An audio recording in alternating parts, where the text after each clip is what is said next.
Welcome to the Let Bye-Weeks Be Bye-Weeks reunion show. It's been a while since we've been on the air, and we've got a very special mock draft lined up for you here for the 2021 NFL Draft. And just like the old days, it's my pleasure to welcome in Mike Jinks, a married man now, as is myself. I was going to say. Such are the changes that have taken place in this lengthy layoff we've had from offering any sort of NFL opinion. But Mike, I'm looking forward to hearing your opinion tonight because I know you've got some strong ones.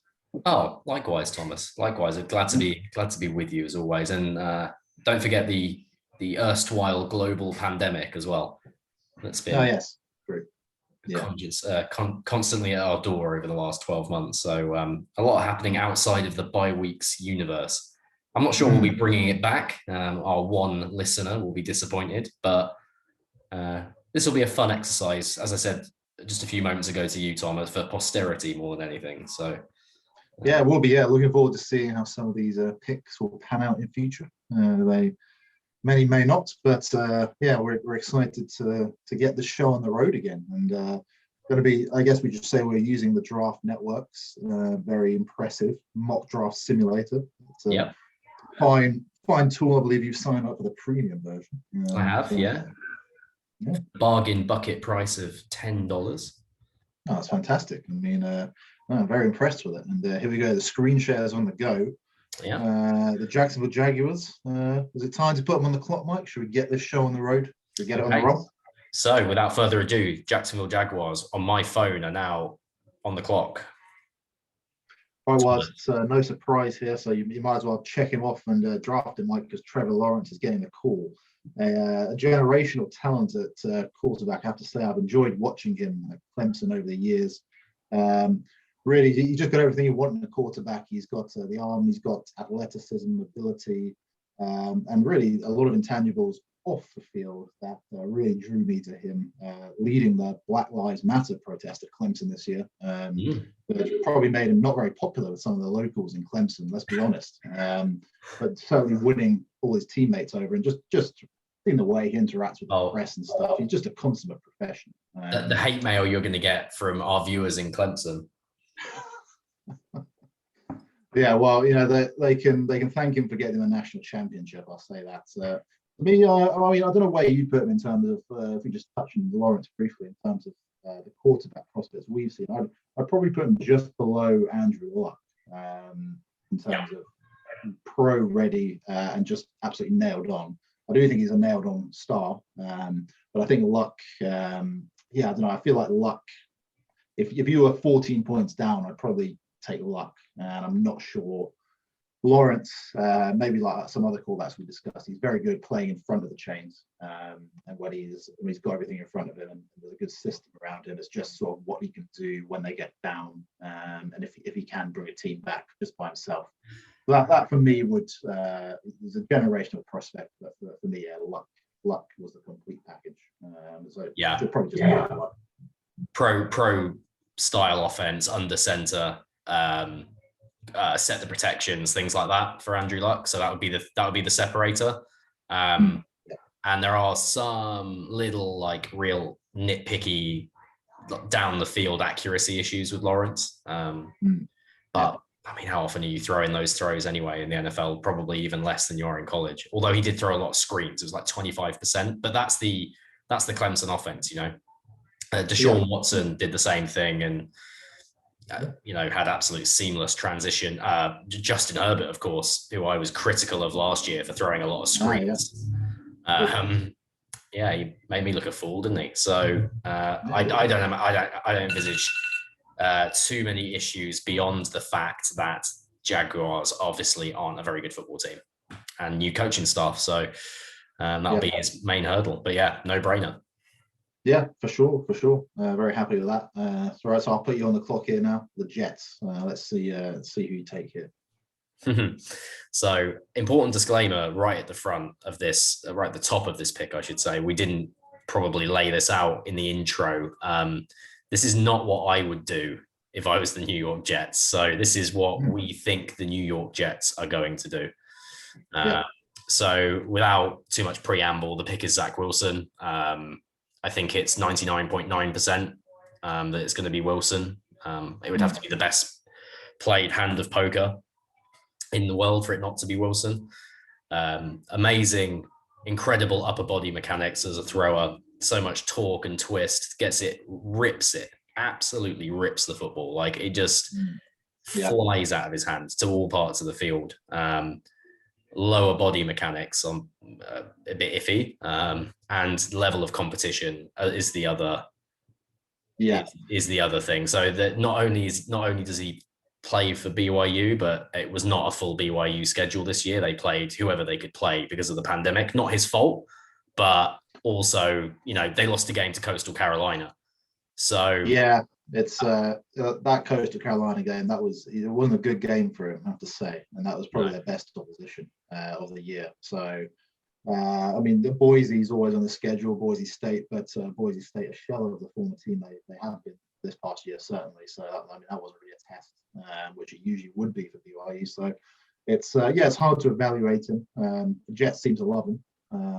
So yeah, that's the important 1 year player well, not a 1 year player, but a 1 year. He performed for only 1 year, so his 2019 season was very poor. Now he did have corrective shoulder surgery, and he played a lot better post that surgery. So playing through an injury, but 6'2", 200 pounds, not really an NFL frame.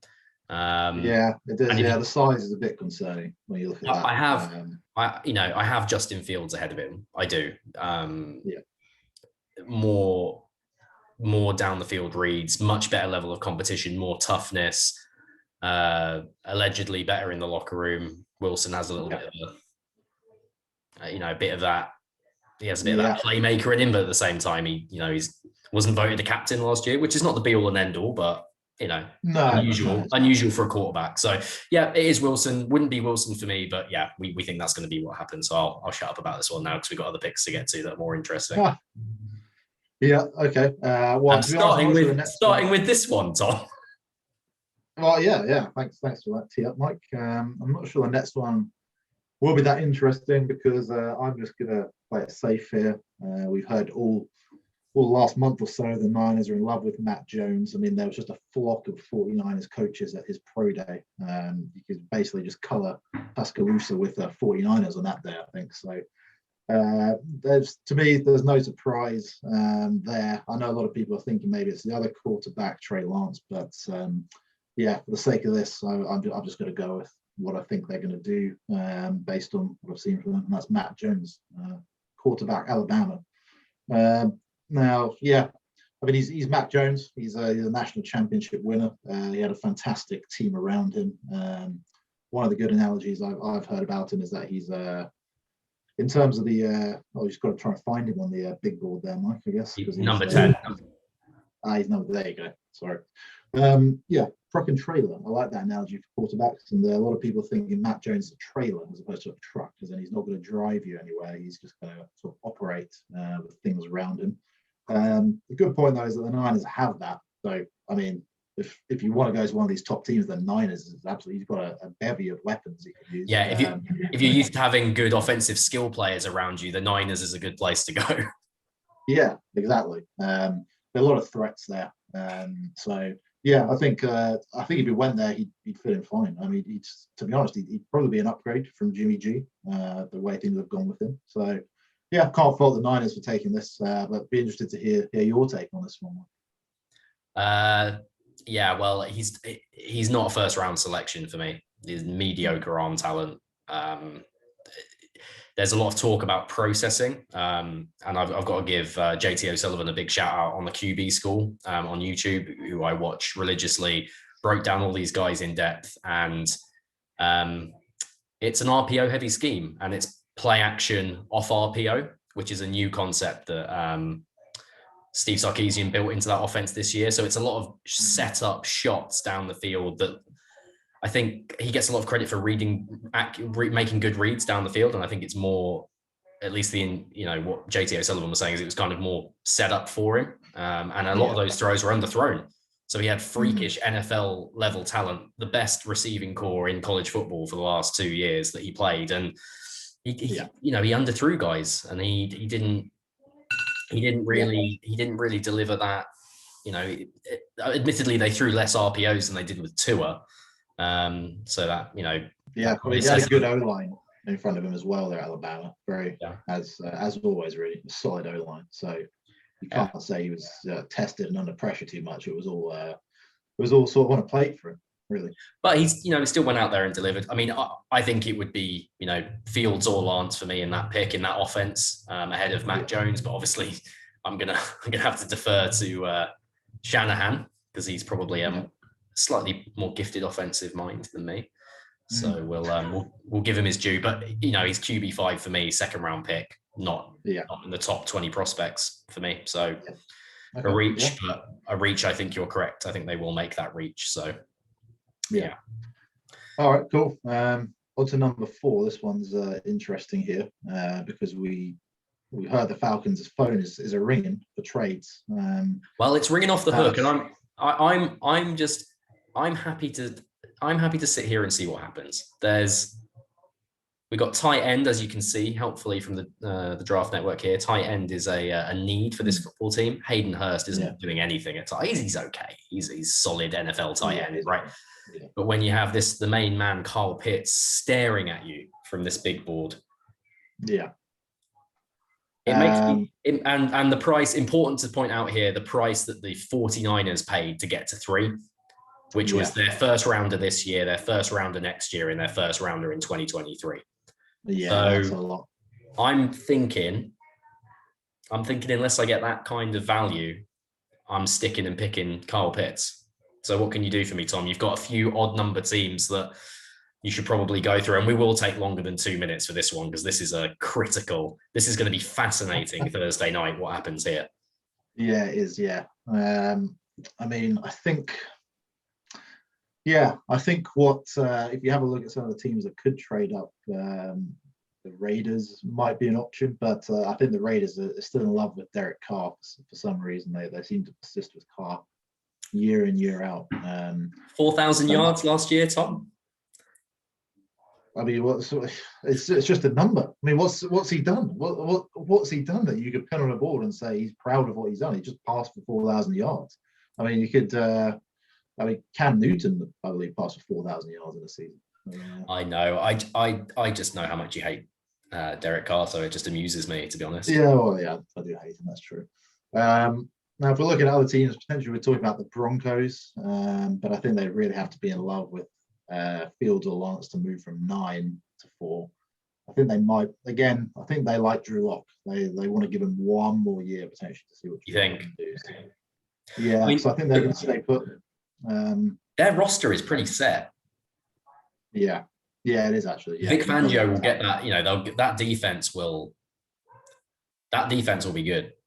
Yeah, the defense will be good. So it comes down to really, I think the Washington Redskins might make a trade here. The Washington what? Sorry, Tom. Oh goodness. I've it's okay. It's only been a year. Yeah. But Washington saw that Madden 07. That's the problem. Yeah. The Washington Redskins. I mean, they could make a trade. You just called them that again. Oh yeah. You can't keep calling them that. People are actually going to think you approve of the old name. That's true. Yeah. Forgive me. Let's. I don't know. I don't see them doing it, to be honest. I think the Falcons are waiting, but I'm not sure this phone's ringing. I don't think anyone wants to give up 3 first rounders. I don't know if you have any teams in the even bracket who you might think want to trade up here to get a quarterback. No, I don't. I mean, obviously the one that is ringing bells and is really interesting is the Chicago Bears. Now, they brought back Nagy. They brought back the GM for one more go around. And it would make sense that they would think, well, we only got Andy Dalton in free agency. Let's come up to 4. Let's get a QB that we can win with right now. Because if we don't at least win a playoff game this year, we're both going to be out of a job. Yeah. Problem is, they ain't winning a playoff game, even if they get a quarterback at number 4. That I mean, what chance would a rookie quarterback have behind that offensive line? That they need offensive players that can help them right now, and just hope and play defense and hope Andy Dalton doesn't lose them games. That's their only route to being successful this season. It is not putting a rookie quarterback in there. And honestly, I don't think the ownership of the Bears will sign off on it, trading away that coaching staff and that scouting department, giving up that much, that front office, because they're on their last legs. You can't let them trade 3 first-round picks in what is probably going to be their last season. So yeah, I would agree with you. I don't think anyone's going up into 4. The one that you didn't mention that I want to bring up is New England, because I think they might do it. They're my most likely team to do it, because Bill Belichick. Oh, sorry, I'm spitting on the screen. That's lovely. Bill Belichick has had a history of never trading up, always trading back, gaining assets, wheeling and dealing, and never spending in free agency. Well, he spent huge in free agency, unprecedented. They could if they were to take a Justin Fields here, they could sit him for a year behind Cam Newton if they really wanted to, and use him in the red zone and 4th down packages, that kind of thing, get creative. So that would be the one. I think Bill is secure enough to trade 3 picks. So true. I think I could. I'd have to make that trade for them. But again, I don't know. You mentioned about the history of them not trading up, and I think they're quite satisfied to stay there at 15 and potentially even trade back from 15. Just got to look at past behaviour, and I just don't see that. Them giving a king's ransom. So as your general managing the New England Patriots, you don't think they're coming up? You think they're potentially keeping ammunition back to trade for Garoppolo after the draft or something? I think so. Yeah, or just even stay put where they are. I think that should be fine for them there at 15. Okay, all right. Well, we'll get to that. We'll get to that pick obviously in due course. So the pick is in. Right. It's Kyle Pitts. And I've watched a lot of Kyle Trask footage from the QB school, and what you tend to end up watching more than Kyle Trask is Kyle Pitts on that footage, because Kyle Trask is not a very good quarterback. A lot of back shoulder throws going to Kyle Pitts, thrown out of bounds, and he somehow comes back and catches them. Unbelievable, beating SEC cornerbacks, playing outside the numbers, lining up as a wide receiver. There's one famous rep against JC Horn where he lines him up against who's going to be probably a top 10 pick, maybe, we'll see in our mock draft, but he just bullies him down the field, turns around, catches it, and doesn't go down either in the tackle. Like, he's an unreal talent. The question with him is he's got a slightly skinny frame. Probably needs to add 15 pounds of pure muscle, which he might do in an NFL weight room. Obviously, they don't get that kind of preparation in college. They don't get that much time to bulk up and stuff. And his blocking is just average. So do you run the kind of offense where you're going to need him to block the edge in the running game? Or are you happy to sacrifice some of that and throw it down the field? I think the Falcons are happy to throw it down the field with Matt Ryan at quarterback. I think they're happy to do that for 2 more years. Julio Jones. I think so, Julio Jones looks like he might be traded, I'm hearing as well. That's big news. Yeah. So it would make a lot of sense for them to get a guy like that who they can line up in tight end and also out in the slot. And like you said, a bit of a swan song there for Matt Ryan. See what we can do. Give him a nice shiny new toy to play with. That makes a lot of sense, really. For what it's worth, everybody that I've read and seen is just he is a consensus all-pro for the next 10 years is the opinion on him. So look, that might not mean anything, but that's what the NFL thinks of him. So we're putting him in at number 4, which is high for a tight end. It's interesting is the NFL's potential, we call it disability or inability, should I say, to scout tight ends is a fascinating one, because you look at Travis Kelce and George Kittle, both 2nd-round picks. Obviously they developed a lot in the pros, but tight ends this high, there's a lot of pressure on him, to do well early on. So let's see if he lives up to that. I'm not sure he will, to be honest. But have you doubts? Well, you have to take a chance on him. There's been other one. TJ Hawkinson went pick 7, I think. That was a bit of a reach. That was a reach, though. That was a reach. Yeah. That was a reach. That it was odd. But yeah, no, when people see these freakish times come up, they grab for them. So everyone wants one. There's only 2 in the game. So I mean, yeah, if you can get a third, then fantastic. Yeah. Okay, cool. Well, literally took 15 minutes on that pick. So as much as we like to digress, that was slow even for us, but it was worth talking about. Yeah, no, that's good. Yeah, let's whistle through then to pick number 5, Cincinnati Bengals. Now I'll take the Bengals here. Now, yeah, it's an interesting one here because they traded away AJ Green in the off season, and they also drafted a receiver in the first round. I believe last year was he a first round receiver, T Higgins? Top of the second round, maybe top of the second, yeah. So they drafted a receiver last year. I think they've got a lot in place there. I will say, I didn't realize, but I read something the other day. They've got a history of drafting receivers high and like back to back. Yeah, that's interesting. Yeah, I mean it's a tough one because they really need some O-line help here, but I don't think you can pass up on Joe Burrow's teammate, college teammate. Holy mackerel! And reunite that intriguing concoction, which was just destructive at best in the college. So I'm going to make the call here. The Bengals are going to get Jamar Chase in to play receiver.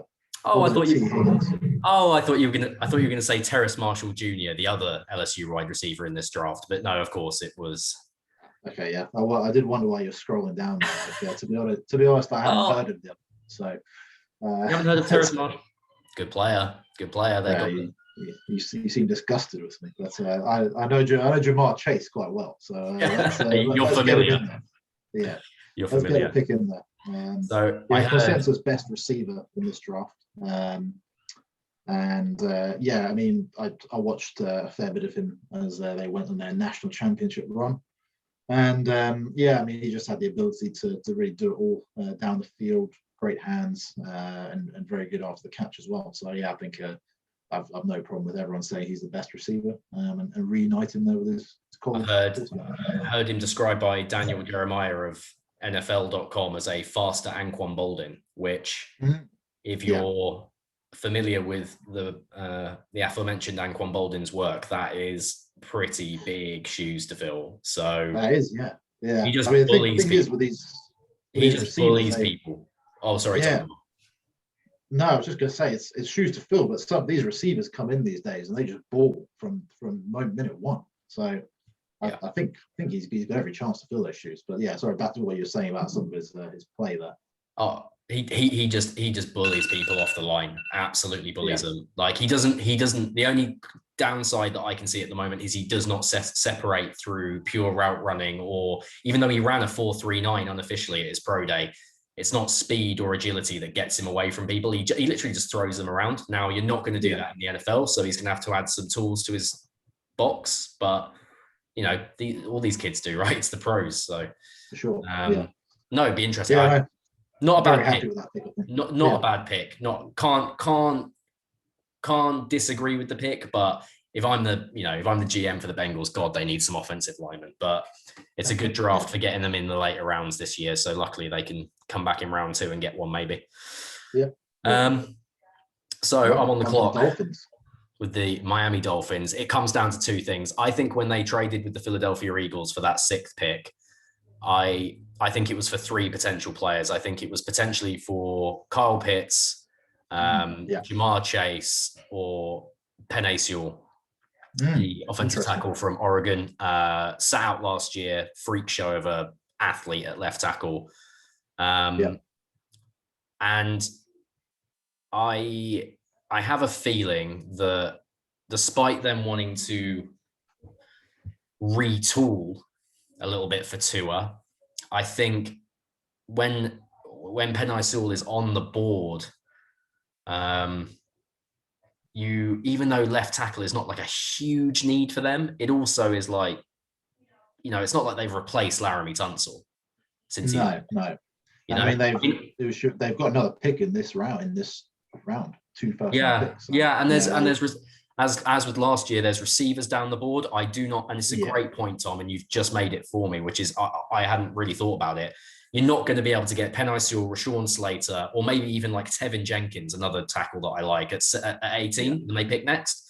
So why not take Penei Sewell here? I've talked myself into it. I was tempted to give them Jalen Waddle for the yards after catch, the throws underneath that you have to use with Tua. That's unfortunately already looking like that's his only way to success in the pros. Quick rhythm throws underneath. Jalen Waddle is an unreal athlete. Broke his leg last year, didn't play a lot, but he would have been, I have a feeling, the Heisman or in contention with Devonta Smith for that Heisman had he not broken his leg. But I'm going to go Penei Sewell because you left tackles like this, you just draft them and leave them there for 15 years while they go and own a gold jacket. You don't worry about it too much. So that's what I'm going to do. Heard there were some concerns with his character. He might be a bit childish still. So as a very high pick, it's a slight red flag for me there. But yeah, I mean, I really can't speak too much about tackle play myself. So I mean, a lot of people are split between him and Rashawn Slater as the number one tackle. So yeah, I mean, either one. Rashawn Slater, he might be a guard for me. Rashawn Slater. We'll get to that when he comes off the board, though. Okay. Yeah. Okay. That's interesting. Yeah. Well, I'm on now 7 with the Lions, and it's very interesting when you talk about tackles because I think the Lions need as we see here, team needs wide receiver, cornerback, offensive tackle. Now they can really do anything here with either 3 of those options. But this new head coach, he's quite an upstart guy. Dan Campbell. He's an aggressor. Goes around saying he's going to kick people in the knees, take people's knees, bite their knees off. I think, right? Yeah, that was it. Yeah, that's the one. So yeah, I mean, I don't know too much about him, but he seems like a guy who wants to go to war. And there's a guy who wants to go to war playing offensive tackle. You just mentioned him in the last spiel there, Mike, is Tevin Jenkins, offensive tackle from Oklahoma State. Now this guy is probably the nastiest player in this draft. I mean, if you just want to watch a grown man abuse other men, I mean, this is the guy. Are you taking Tevin Jenkins at number 7 overall? Yeah, I think it's a perfect fit for the Detroit Lions. Sorry, I interrupted you. I wasn't even arguing with you. I just love it. I love Tevin Jenkins. Yeah, perfect fit for that football team and the way they want to play football. I think he sets the tone very well. They've had good running backs in previous years that I don't think have really had the best help from offensive line play. To be honest, pretty dire at the moment, their offensive line. So really bolsters the need for them, especially in the run game. You can just destroy people. So I think that's a very solid pick there. And the Lions are walking away happy with that one. Absolute mauler, and it definitely suits that coaching staff. Like that is the exact kind of player they want. Clearly, right? Yeah, just a mauler. Yeah. But the one thing I would say is, I mean, you'd have to see if anyone wanted that pick and trade back, because I think you can get Tevin Jenkins. That's the thing. I think you can get him, but that's true. Yeah. But why risk it is the other school of thought. So. Yeah, I mean, there's the storyline that's always developing as every pick goes in is the drop of Justin Fields and Trey Lance. So it is. It'll be interesting to see when we select them. And if anyone does trade. So I am on the clock. Pick number 8. Carolina. And I have 2 quarterbacks staring me in the face, which I did not expect both of them to be there. I had a suspicion that a combination of one of Mac Jones, Trey Lance, or Justin Fields would be here, but not all 3. I think you draft. Sorry? 2, because Matt Jones is gone already. Oh, sorry, 2. Yeah. So I think I would like offensive tackle help, definitely. And I did, as the Carolina Panthers, we did trade for Sam Darnold, but that does not prohibit you from. He's on a 1-year deal, effectively. They picked up his 5th-year option. They're going to give him 1 year, see what happens of it. Yeah. I think the pick here is Justin Fields, quarterback, Ohio State. Oh, very nice. We're really mixing it up now. This is two very left field picks, you could say, in a row. But as you say, they're they are really in need of a presence at quarterback. And yeah, I mean, well, they're trading. yeah. Teddy Bathwater is on his way. Yeah, exactly. Yeah, Justin Fields. You take away the player analysis, Mike. I'll leave it to you. My QB2. Go Bucks. Go Bucks. The Buckeyes #1 UK fan. Yeah. Just unbelievable athlete, as evidenced by ran a sub 4.540. But that's not really how his game is on the field, though. He'll stand in there and he'll throw down the field. That offense called for him to aggressively. People critique him for staying on reads and processing reads slowly.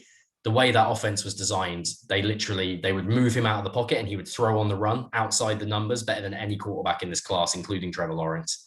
And they let him stare down the field and throw bombs. And look, he had some bad games. Indiana, for one, was a Northwestern, not good games. I think he had a poor game against Northwestern 2 years in a row, but it's a strong program. Anyway, good defense. Yeah. What I will say about him is he's not going to be your guy if you're going to sit and sort of dink and dunk people all the way down the field, I don't think. So we've seen what Joe Brady has done with quarterbacks in the past. He's a quarterback whisperer. I think he understands that. He will go empty shotgun with Justin Fields, but he'll also run him like he did with Joe Burrow at LSU. He'll design these down the field concepts like he did with LSU when they had that pro style offense in place, and they'll let him throw some bombs down the field long term. I don't think they'll play him year one unless Sam Darnold completely capitulates, which is a possibility, obviously. I think he'll pick up the reins next year, and I think he is a potential all pro player. Has the potential to be better than Trevor Lawrence in the long term because of the situation in Carolina. I think I trust the coaching staff in Carolina more than I do in Jacksonville, and he's already got some skill around him. Yeah, that's a good point. Yeah. These quarterbacks, these two quarterbacks, Fields and Lawrence in particular, they've been groomed from a very young age to take these roles. I mean, they knew they were going to have these roles, and they've had a lot of extra coaching from quarterback gurus throughout their careers, starting in high school. And they are just, I mean, they are two of the better quarterback prospects I think we've seen in a very long time, these two. And there was times before the season started that people had Fields ahead of Lawrence even. So that does show you how highly he is rated among circles. And I mean, the game against Clemson was just frankly unbelievable, to be honest. Best game I've ever seen from a quarterback in college. Toughness. Yeah. I didn't even talk about the toughness to play that game and the national championship game with broken ribs and the hits that he took as well. Like he just got unbelievable, beaten up in that Clemson game. I watched it live when I was in the States. He just got obliterated and stayed in there and delivered the football. 6 touchdowns, 400 yards, unbelievable performance. That's fantastic. Yeah, no, I think the Panthers are very happy to get him there. I think. Well, look, if I was a Panthers fan, that's you got him and McCaffrey in the backfield now potentially. It's a scary QB run games in there with him. I think he can give you more long term than Cam Newton was able to do, and he won an MVP. So I'm very high on Justin Fields. In 5 years, this will look ridiculous probably, but yeah. So excellent. Interesting. Now you're on the clock, right, with the Denver Broncos, and I'm blowing up your phone here, Tom. Your phone is buzzing. It's lighting up, and there's one front office now that are interested, that are in play for me. And that's interesting because I think the Broncos here. I mean, if you have a look at needs, linebacker and cornerback. I mean, if we go through some of this class, it's quite deep in linebacker and cornerback in terms of first round prospects, certainly. So. I think I'm answering the call. I'm answering. Let's see what you got here. So it's it's Ryan Pace here of the Chicago Bears. Ooh. You may not be aware, we've got a slightly unsettled position at quarterback. This is not how he would start the call by saying he's coming up for a quarterback. Obviously, it's self-evident. If the Bears are coming up here, that's what they're going to do, right? Yeah. I don't think the price is 3 first rounders to come up to 9, when clearly the NFL does not value Trey Lance like potentially the Atlanta Falcons thought they might at number 4. Yeah. we're going to open the trade value chart here. And we're going to have a little look. We're going to put the That's a fantastic feature here. This is good to see. So what we got here? We've got the Bears. The Chicago Bears are offering would help if I was in the right division, wouldn't it? The Denver Broncos picks to move up. All right. So let's see what it takes. I would imagine you would want the 1 this year and the 2 this year. I'm guessing. Yeah, I think so. Well, I mean, or would you rather have ask for 1 next year? So what I'm going to say is let's put next year's 1 in there for the Chicago Bears, right? Wow. Okay. Very likely. So 2 1s. That's all I'm giving you. You're not getting your 2 this year because I still have holes. I need an offensive lineman at pick 52. I need an offensive lineman at pick 83. I need an offensive lineman at pick 164. I need a lot of players as the Chicago Bears, but I'll give you 2 1s. How's that sound? Yeah, I think that's, I mean, here we go. Offer acceptance, very likely. So the computer's spoken for me, obviously, but I think that worked nice. I think the Broncos are happy with that. Let's see if the computer likes it. The Broncos have accepted the offer. We have our first blockbuster trade. You beauty. All right. Nice. Chicago, let's not procrastinate. Trey Lance is the pick. Oh. Yeah. Incredibly talented player, right? Just like unreal athlete, throws absolute darts all over the field. Yeah. Also has, so I'll do positives first. Used in the QB run game, will be used in QB run game in the NFL outside of the tackles. He's an athletic marvel. He's a really, really interesting talent. Needs to sit a year to learn. I think so. I think the Bears would do that because they have Dalton and they would maybe phase him in packages. I mean, I think it's what you should do with almost any young quarterback, to be honest. Yeah. Well, Mahomes and Rodgers, right, are the big 2 examples. Yeah, exactly. I mean, it never really tends to work that way because of the dire states these teams are in. But I mean, that's the blueprint. So, I mean, if they can do it, then do it. Yeah. And look, interestingly with him, spotty accuracy. Okay. Now that's normally for me, and you and I have discussed this on the podcast when we used to do it, normally can't get over that for me. That's normally a no-go, right? But we've seen, Josh Allen has come into the NFL and improved his accuracy as a thrower, right? Yeah. So do I think every quarterback can do that? No, because Josh Allen's probably one of the first in history to ever do it. Maybe him and Brett Favre, right? But I think the NFL and definitely the Chicago Bears will definitely think they can get it done. Whether that coaching staff can get it done is a completely different story. But I think they would get sign off to trade next year's 1s to come up and do this, and that's the most important thing. Is are they willing to do it? I think they would be. I think the Patriots. I think the Patriots would be. I think in real life that will be very interesting. That segment of the draft, pick 8, pick 9. That's where you're going to see either New England or Chicago come up for one, or they both come up for one of these quarterbacks. I think you're right with the football team. I think they'll sit and pick at 19. But yeah, I mean that. Yeah, no, very. I think I didn't really watch much Trey Lance, to be honest. But I mean, from playing in Minnesota and then moving to North Dakota, he's obviously very familiar with playing in the cold as well. So that's quite a big factor there in Chicago. So that's a nice fit for him. And I think for all the reasons you mentioned, it's the Bears really putting their money in someone who they believe can do it. Not this year, but 5 years down the line. Could be a very good player. Yeah, I think so too. I think he has the potential. It's just level of competition, just like it was with Carson Wentz. Obviously I know Wentz has not panned out like everyone hoped, obviously that I hoped. But he still has been a decent player. So I'm not sure the level of competition thing is always as built up as it needs to be or should be, but we'll see. And I you know what, if that actually happened, I would be impressed by the Bears balls. Because they should have cleaned house after last season, but they've kept their coaching staff and now they're trading up for a QB. So all on the line. Okay, we need Nagy train goes on in Chicago. Right, on to it does. On to Dallas, another team that we is oft ridiculed by us and the media. But look, you can't as much as I do mock the Cowboys for being the most plastic, like just tackiest franchise in the NFL. They also have drafted pretty well the last 5 or 6 years, a lot better than the Eagles. So they're on the clock. Reports Jerry Jones would love to go up into the top 5 for Kyle Pitts, and his front office are telling him no.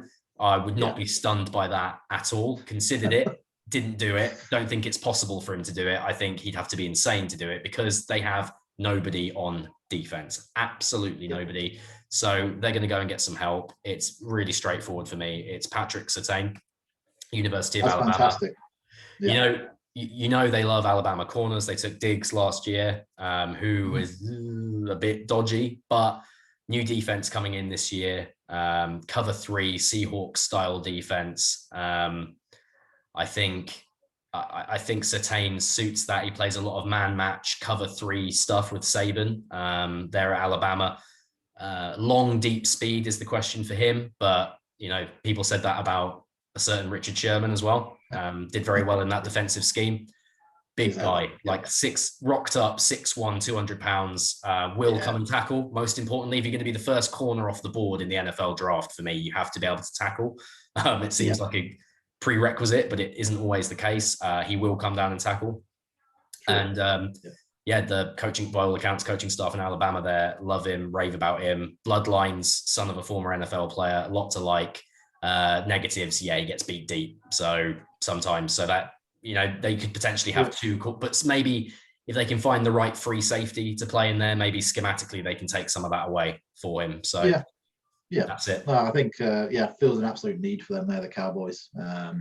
And like you said, the coaches at Alabama are very high on him. I've watched a lot of Alabama games, and no one really even tried to test him because they just knew he was that good, certainly this season, which is the highest compliment you can have, especially in the SEC. So like you said, bloodlines. I believe last year Antoine Winfield came in the league, son of a former NFL player, and absolutely fit in perfectly. Another player in the secondary. I don't see how this could be any different. I think he's locked in for me as one of the top corners that we've seen in a while. So very good pick there. Cool. So Tomazi, you were on the clock, son. To the Big Apple and the New York Giants, and we're going to make this quite simple because they're saying to Daniel Jones, this is your last chance. He's got a year basically. If it goes bad for him this year, he's done. Really wasting the career of a fantastic running back in Saquon Barkley, a generational running back in my opinion, the Giants. So they've got to get something done, and they've got to help him on offense. So they're going to give him Jalen Waddle, wide receiver, Alabama, to basically just give Jones the weapon now. That probably should be a number 1 receiver in the NFL, a definite Z receiver in the NFL, and someone who can just do it all at receiver. So I think this is Jones's time to prove himself. Interesting. I agree with the. I understand. So obviously, people are going to be alarmed that he's going off the board before Devonta Smith, the defending Heisman winner, but he's got a much better NFL frame. He's not a big man, but he's 5'11", 195, whereas Devonta Smith is 6 foot and 166 pounds. Like, he is skinny. He runs cross-country runner. It'll just be funny. He's a player. You can see Devonta Smith falling here in our mock draft, and he's going to be great because he's falling. The Philadelphia Eagles, I can guarantee you, we won't go on to my pick just yet. They're not going to pick him next, spoiler alert, and it'll be just typical that he becomes like a generational receiver that we didn't take. Jalen Waddle, like, unbelievable. Jack in the box, electric speed. As I said earlier when we were talking about him briefly, I think he would have outshone Devonta Smith had he stayed healthy all year. He was on pace to be their number 1 receiver before he fractured his leg. I think Daniel Jones has got no excuses. They can dip back in later in the draft and get some big men in the trenches, either side of the ball. I think that's a great pick. I think it's a great pick. I think they're delighted he's on the board still.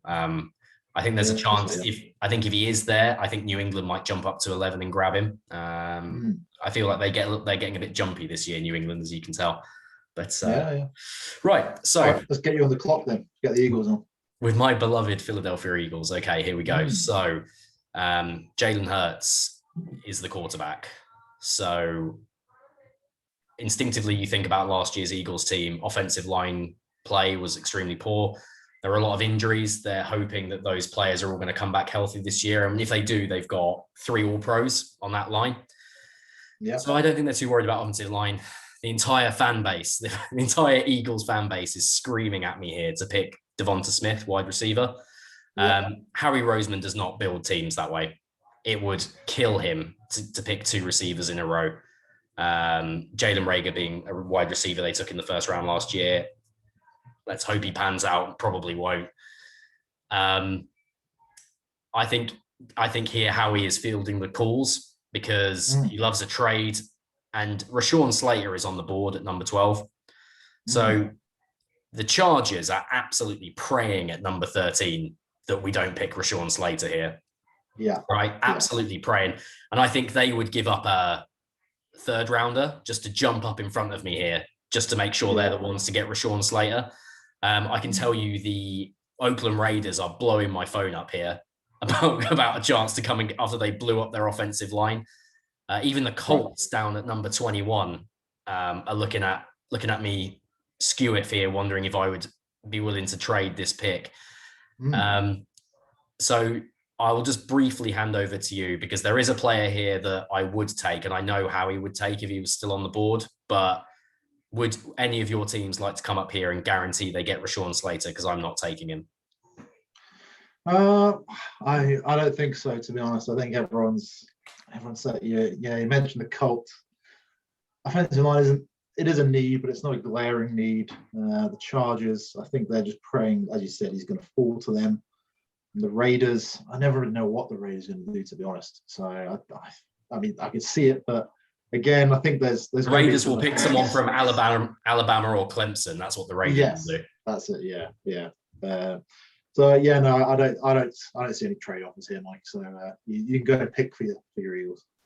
Okay. So the pick is in, and it is JC Horn, cornerback, South Carolina. Best man corner in the draft. Aggressive, sticky, iffy on tackling. Not the best tackler, but super competitive. Bloodline. Red flag for me. Yeah. Bloodlines. I hate the guys who can't tackle, but it's not the good thing about JC Horn is it's not willing. It's technique, right? So at least he isn't shying away from it. He's the most, as I said, the most competitive corner in this draft, best man corner in this draft. Can play zone as well. He did some of that at South Carolina. He had, most importantly, the Eagles love him. It's a position that Howie Roseman values high in the first round. They've had him in for a pre-draft. Well, they've done a virtual pre-draft visit with him, and he's only like one of 4 players or something that we've done that with that the press knows about. Was front and center with the full scouting department at his pro day. I think if he's on the board, I think they don't think he'll be there, and I think they're preparing to trade back. But if he's there, I think Howie runs it in, and it's JC Horn, cornerback, and opposite Darius Slay actually might have some competent secondary play for the Philadelphia Eagles. Who would have? I think so. Yeah, I mean, just a huge man at cornerback, to be honest, and should be very, very physical there in some of those games in the NFC East. So that's I think that's a good fit. Let's hope he gets the tackling sorted, because it's a shame to see bad tackling technique. It's not. So we're brought up playing rugby, and it's not that hard. So let's hope he gets that fixed. I'm just sitting very high in my chair here in Great Britain. That's just my 2 cents. All right, 13, the Chargers. Let's lock this one in. Get Rashawn Slater to the Chargers. Team needs their OT. That's the biggest need by far. It says edge, but I mean, they've got 2 very competent edge rushers. So I mean, there's no pick here other than Rashawn Slater. He sat out last year, didn't play, but just an extremely good athlete.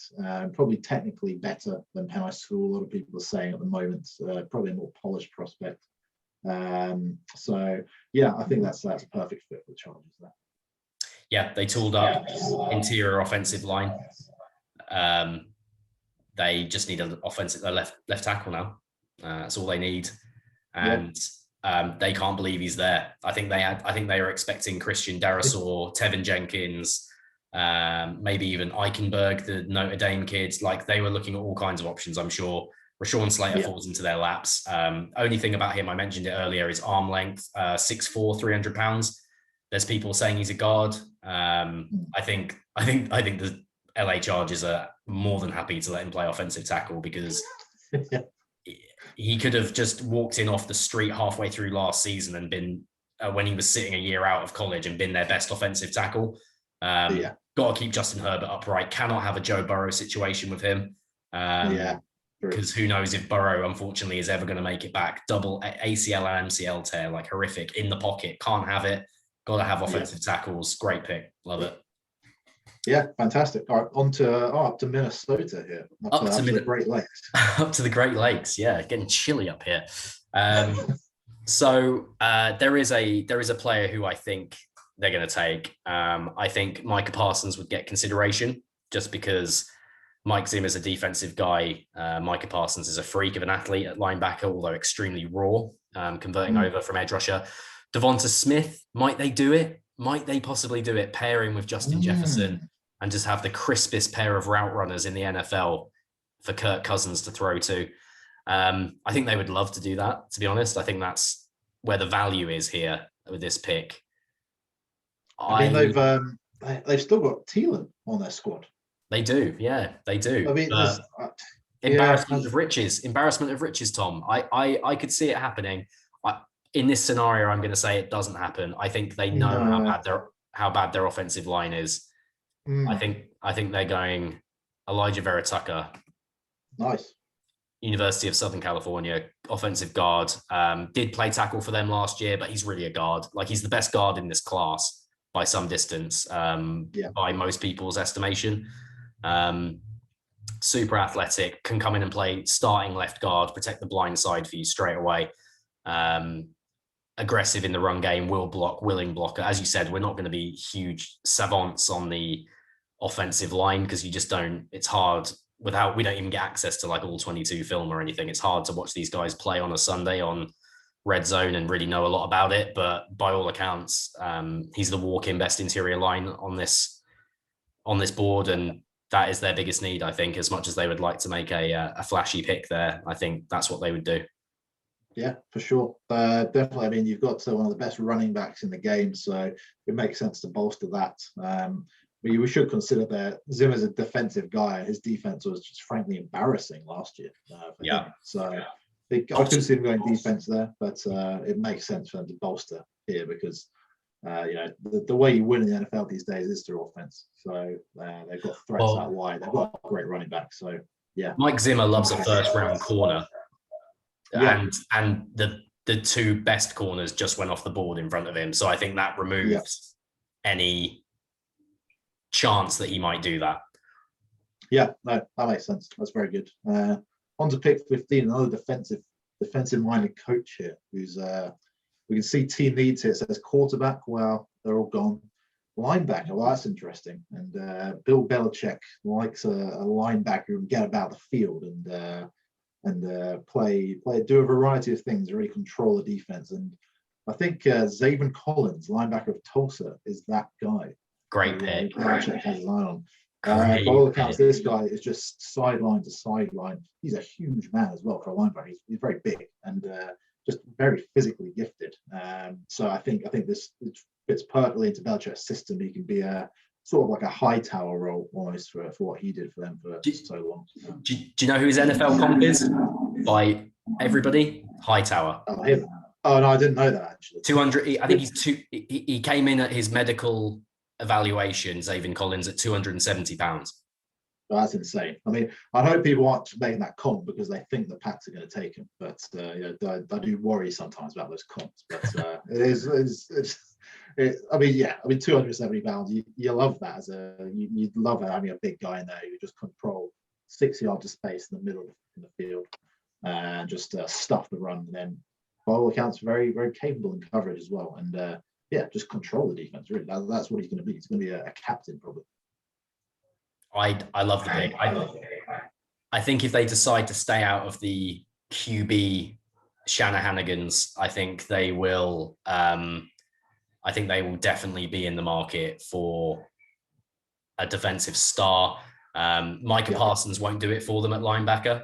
He's super raw, off the field issues. Like it just doesn't scream Belichick at all. Belichick, he's just a clone, as I said, of Hightower. He's a huge physical thumper of a linebacker that can also drop and play some zone and rush the passer, which is everything they want from their guys in the middle. I think it's a great pick. I think it's a great pick. So yeah, I can see them doing that definitely. Or as you mentioned earlier, trading back would be their two options there. But even one of the players that's in consideration for me on the clock here with the Arizona Cardinal, not Cardinal, it's not Stanford.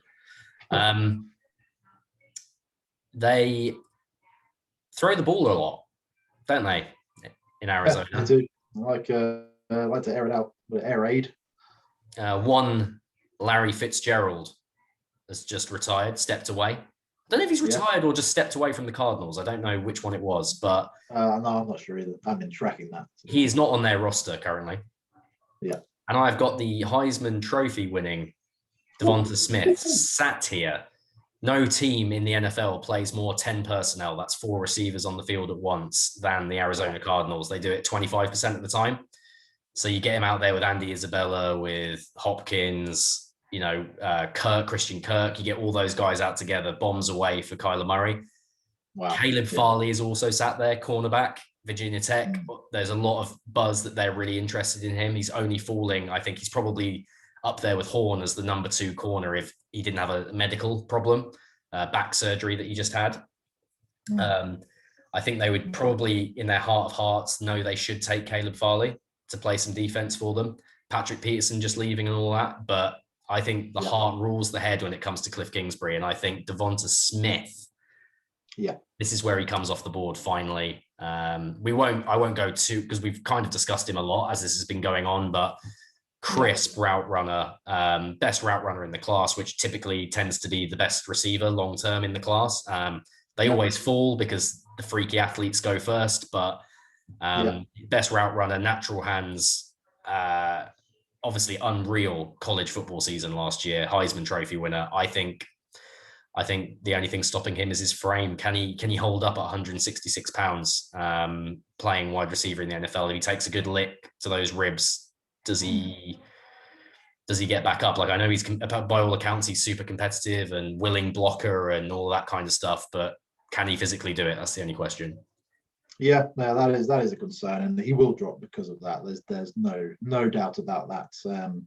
But a fantastic character as well off the football field. Just a really, by every account, everyone who's met him just says he's a first class guy, a stand-up guy. So I think you have no qualms if you're the Cardinals drafting him, and assuming he's going to beat your organization for a long time and be a very productive member on and off the field for them. So yeah, I really like the guy, in case you can't tell. So get him in.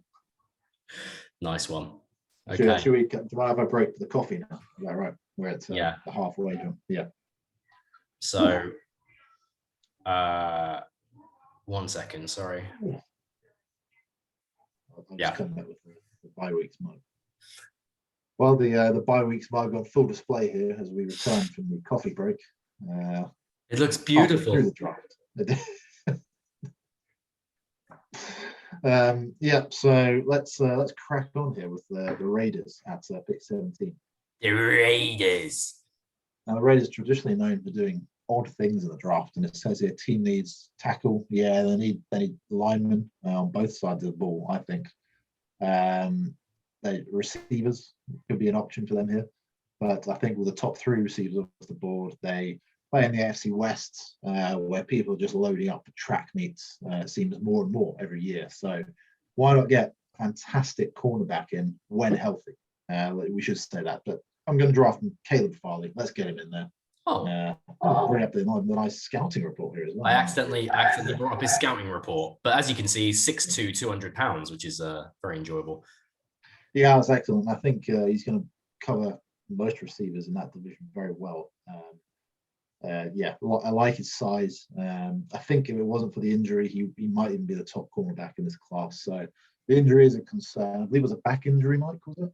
Yeah, he had like his second back surgery. So they've both been like minor, like arthroscopic, go in there and clean some stuff out kind of surgeries. But obviously when you're 21 years old, you probably shouldn't be having back surgery. So yeah, true. Yeah, so it's a risk, but the Raiders are just built on risk, really. So it wouldn't surprise me to see them take him there. Taking a gamble in Las Vegas. There you go. I don't know if you have anything to add on Farley, but yeah. Big physical corner. May well work out down the line as the best of the three. He's only fallen because of medical issues, like you said. Played a lot of zone, Virginia Tech. So they're trying to bring in they've got Gus Bradley in there. They're trying to play cover 3 Seahawks defense. Fits great. Need was there. And it's the kind of sort of renegade thing that they would do. So I think it's a really solid pick. Yeah, superb. All right, let's send it down to Miami. South Beach, bringing the heat. South Beach, bringing the heat. Right, so this is where it kind of gets interesting in this draft, right? Because some unorthodox things might start happening. The priority has to be for the Dolphins to get this offense fixed. The defense played lights out last year. Defensive head coach. They're always going to be good that side of the ball is my belief. So they did, though, just let Kyle Van Noy walk after 1 year. They signed into a big contract from New England to play middle linebacker for them. And they just let him walk inexplicably. Interesting. Yeah.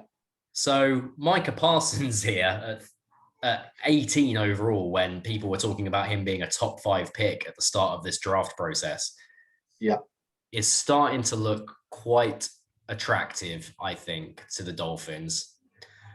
As we kind of discussed earlier, it's a Belichick-style defense, though, and I think they would have loved Zaven Collins to be here rather than Micah Parsons. So I think I was just teasing you there. I don't think they'll make that pick.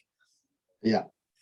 What I think they will do, and they are just struggling to find partners to trade back with here, because I think what they want to do here is go running back. And I think because the receiver value isn't here. Rashad Bateman, you could he's the best, one of the best route runners behind Devonta Smith. You could argue Rashad Bateman is the pick here. I don't think it is. I think they lock it in, bring back an Alabama connection. In Najee Harris. I mean that makes sense why you would say about the pick, because that's high for a running back. Obviously. And I'm not totally confident. I'm not totally confident that they would do it, but I can see a universe in which they would, which is the point of this game that we're playing, right? So absolutely.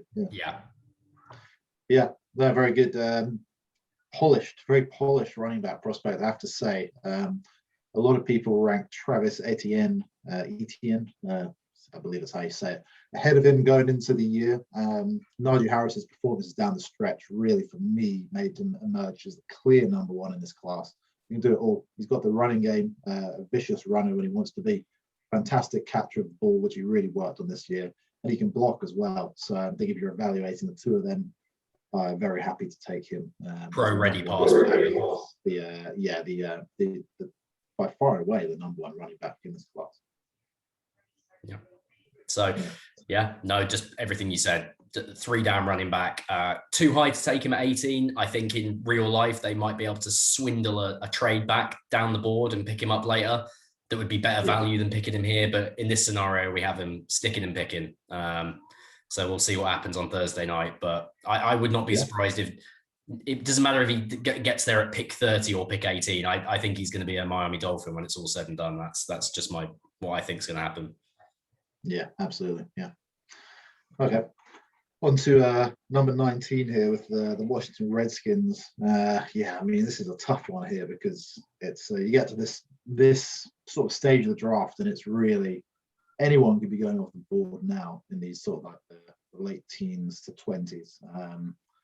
I mean, not just the people we've got on our big board here. There could be people, way down this predictive board being taken these positions.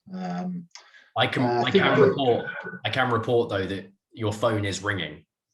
there is a I think the Redskins are very happy here because very happy to say it's cool because you don't even want to answer the phone and find out who it is.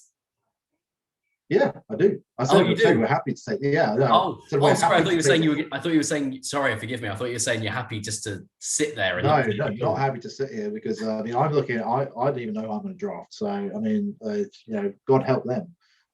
Let's take the call. So, hi, it's the Tennessee Titans here. I would like to just jump up a few spots, really. Come up to 19. I'll give you pick 22.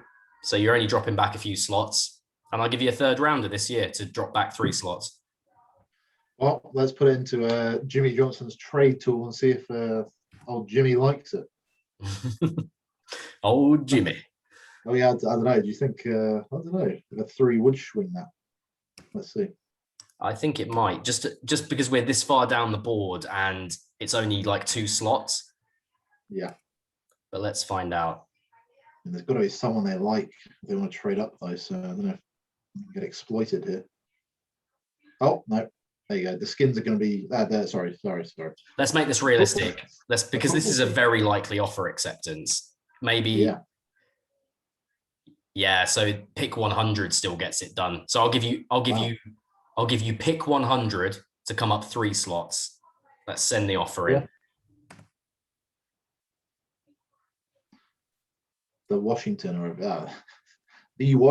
have accepted the offer. Excellent. Washington has accepted the offer. So we have our second. Right, well, I'm interested now. I'm extremely intrigued to see you're going to pick it. So I can report the Tennessee Titans were trying to get through to the Redskins, but in classic not Redskins. Sorry, God, now I'm doing it. They were trying to get through to the Raiders before they got through to the football team. Okay. Because they really wanted a cornerback. They really did. They wanted Caleb Farley. They let the boy leave. God, I've forgotten his name now. Jackson. They let Jackson walk. Yeah. Didn't pick up his 5th-year option. They've got a need at corner, right? Malcolm Butler's gone as well. They got big need at corner. They couldn't get it done. I would say though, in that division though, you haven't really got many receivers to worry about covering. So you could get by with a subpar. You could technically, on paper, get by with a subpar corner. Yeah. So, no, you could. I mean, you're obviously not going to draft a corner now, from what you've said. because I've begun this preamble talking about corner. Yeah. The corners left on the board. There's some good players. But Eric Stokes, for one, at Georgia might interest them. But I think he would be there at 22. So who they've come up for is purely just to get up in front of the Indianapolis Colts, because the Colts could take a receiver there at 21. Yeah. I've got a feeling who you're going to take here. They want Rashad Bateman. Oh, wow. Okay. I thought you were going to go defensive line, actually. So I was wrong. But, no. Cool. They could do with an edge more than anything. They could go for an edge more than anything. But I think they just signed Dupree from the Steelers in free agency. So they've got a bit more edge help there. Yeah. Most importantly, they got rid of Clowney, as far as you're concerned. So I'm not a big Jadeveon Clowney fan. So I'm gonna lock it in so that your Tennessee Titans there have picked Rashad Bateman. Good pick. Really crisp route runner from Minnesota. I think he's that kind of receiver that maybe if he gets past the Titans here in the first round and the Ravens might slip into the second round, and someone will pick him up and he'll go to multiple Pro Bowls and everyone's like, how did he end up in the second round? That's how highly I rate him. I'm having the Titans trade up for him, so there's no chance that the Colts can snare him. Yeah. Corey Davis left. They lost the tight end as well. Johnny Smith, yeah, that's a good point. So they need pass catchers for Tannehill. And I think Rashad Bateman's crisp route runner. I think he gets open, which, and he catches it. So. Yeah, I mean, he had a few drops last year. That's true. So I read. Not that I watched much Gophers football, I have to say, but I will say that Gophers team was a mess this year. That was an absolute mess of a Minnesota team. So I couldn't really blame him for maybe his mind being somewhere else to be on that team. The year before, when they paired him with Tyler Tyler Johnson, I believe, who went to the Bucks last year. That was a freakish pairing at receiver, and they put up all kinds of crazy numbers there. So yeah, I think he's a very, very popular guy in NFL circles, as you say, and to see him in the top 20, not surprising. We expect to see maybe 6 or 7 receivers go in the top in the first round. So yeah, I think that's a very good pick there for the Titans. And just a bit of insurance for pick 100. Just jump the Colts. Absolutely, yeah. Well, I think it's worth it. Loved it. I loved it. So that leaves me on the clock because the Denver Broncos. That is me, right? Yeah. Yeah. You go. They traded back with the aforementioned Chicago Bears. And you know what the great thing about this pick is? This would go down as like an ultimate Broncos win with a lot of people, I think, because they have a need that's staring me in the face on that defense. It's already a very good defense. Linebacker is a need on that defense. There is rumor swirling that Micah Parsons could be the pick at 8. Wow. Yeah. So not only do they trade back, get value, they still get their man at 20. Micah Parsons, I thought, I had a suspicion when I traded back with you that he might, I know you don't rate him, so I thought he might be on the board at 20. And there he is. There you go. Yeah. No, you played it well. Yeah. Character concerns for days with him, it sounds like. Converted edge player to linebacker. I would take Zaven Collins over him all day, but that's not the game we're playing. He's already off the board. I think he's a C run hit linebacker that I think Vic Fangio is his best chance of being successful, I think, in the NFL. Or maybe like the 49ers, somewhere that's got a really established defense already in place. I think that's a great fit for him. And I think he is delighted to be there as well, because he'll get some of the best defensive coaching you can get in the NFL from Vic Fangio. So, and I've got to say that value is unreal to get at 20. So I would say that's an A+ for the Broncos. Yeah, indeed. Playing behind a good defensive line as well. Good, great point about the coaching there. That's as far as the landing spot goes, that's prime. That's absolutely prime. So, yeah, very nice. On to 21 of the Colts. As you said, they could have been in the market for Bateman. He's gone. Look at team needs here. Tackle. They do need a tackle. Castonzo's not there now. Is that the retired? Yeah, that was it. Okay, yeah. So it could be a reactionary pick there. But you know what? The Colts, I felt for a while, really need some help at edge. They need some help rushing. And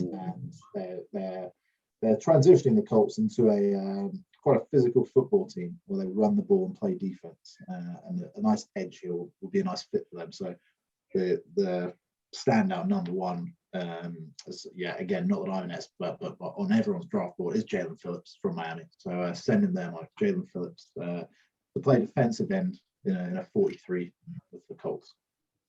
Jalen Phillips, interesting pick. Toolsy guy. Like when he came out of high school, I think they had him as like up there in terms of talent with some of those big name pass rushers we've seen come out the last couple of years. Like he was thought of in the same way. Played at UCLA and got 3 concussions. And the interesting, so there's a lot of talk about, he retired from football for a year. Does he love it? UCLA make you retire when you have 3 concussions. Yeah. They force you to. Interesting. The other nugget I've heard about him was playing for Chip Kelly took away his love for the game at UCLA. So that the former Eagles fan chimes in on a Chip Kelly team. That's so. I mean, that as an Eagles fan, I can see that. So, came back refreshed at Miami last year and just tore it up. Like I know he is high on a lot of people's boards, but the edge class is weird this year. People have different players at number 1 all over, like Kwity Paye, Azeez Ojulari. It's all over the map, but. I think as a pass rusher, he's the standout though as the number 1. Yeah. I mean, I think the Cleveland Browns are kicking themselves here because I think there's a lot of mock drafts where he falls to them at 26. And I think that would be an outstanding pick for them for 26. And it's kind of who I was hoping was still on the board at 26. But I thank you. I thank you for that, Thomas, to rain on my parade slightly there. But great. I think really interesting pick for them because I think most people would assume offensive tackle, but it is a need for them because they don't have a big name pass rusher. Yeah. Outside. I've just felt for a while that when I've watched them, they've really been lacking there, much like a lot of teams in that division, to be honest. That's just the defensive line play is pathetic at times in that division. So it'd be good to give them what could hopefully be a very impactful player there. Good pick. Right, onto the football team. The football team at 22. You're on the clock. No, it's you, mate. You traded back. Oh, I see. All right. Okay. Sorry. That's how was my. I wasn't paying attention to how we're running this thing. So I traded back, and I think tough there what the football team are going to do, but I think they like.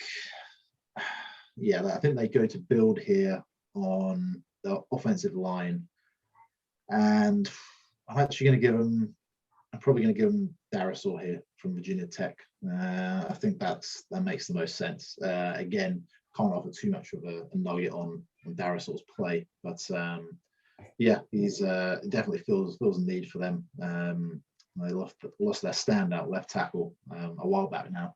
His name escapes me, but he's one of the best left tackles in the league. Trevor Williams. That's the one. They're hoping this is a long-term replacement for him. I mean, they could. There's a few here. There's like we see on the big board, Leatherwood from Alabama, and I know a lot of people high on the Notre Dame prospect, Eichenberg as well. I think either three of them, to be honest, might be a good choice here. So I'm just going to give the highest player that's on the board here, Darisaw.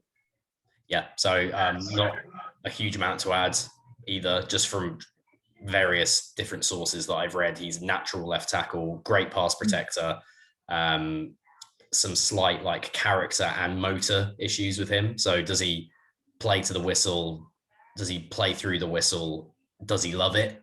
Is like stands up and plays amazingly well against top competition and then will give up 2 sacks against like a minnow team that he should have a field day against. So those are the questions about that's why he slips to 22. But in terms of talent, it seems pretty consensus that he's a first round talent. So the Washington football team aren't best known for drafting top character guys. So in the Daniel Snyder era. Yeah, we talk about Haskins taking a selfie with a fan and missing the snap.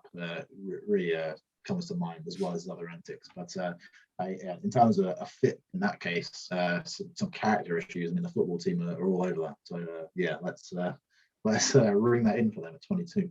Ring it in. So I'm on again here with the Jets, 23. And team needs cornerback, edge, running back. Yeah, I mean, they need a lot, the Jets. It's no surprise. First running back's gone off the board, and I think the Jets are, I mean, they'd be crazy to not take a running back here. I think when the standout number 2 is still on the board. And for me, it's Travis Etienne, Clemson, going to the Jets here at 23. A total retooling of the offense is needed by the Jets, and it begins here with the selection of Etienne to provide them a running back that could hopefully be a 3-down guy, someone they haven't had there for ages, and a guy who's I touched on him briefly earlier. He was consensus number 1 going into this season. Lost it to Najee Harris, but in terms of production, it was off the charts and very rapid as well. Some good players on the offensive line still there, the Jets. It's really the quarterback play that's let them down. So I think he's going to fit and fine there and provide a very good running game for them. Interesting. I can see it happening. I think with that coaching staff now, Robert Saleh coming in to run the team and bring in that like 49ers style defense, I think edge would be something they'd seriously consider. And I think there's a couple on here that would fit in that scheme. But an edge would be the premium position. So if that was me as the Jets, that's what I would do. But it's the New York Jets, right? It's like, I mean, it's, and also in fairness to them, it's an old cliche, but it's a cliche for a reason. Like, young quarterback's best friend is the running game.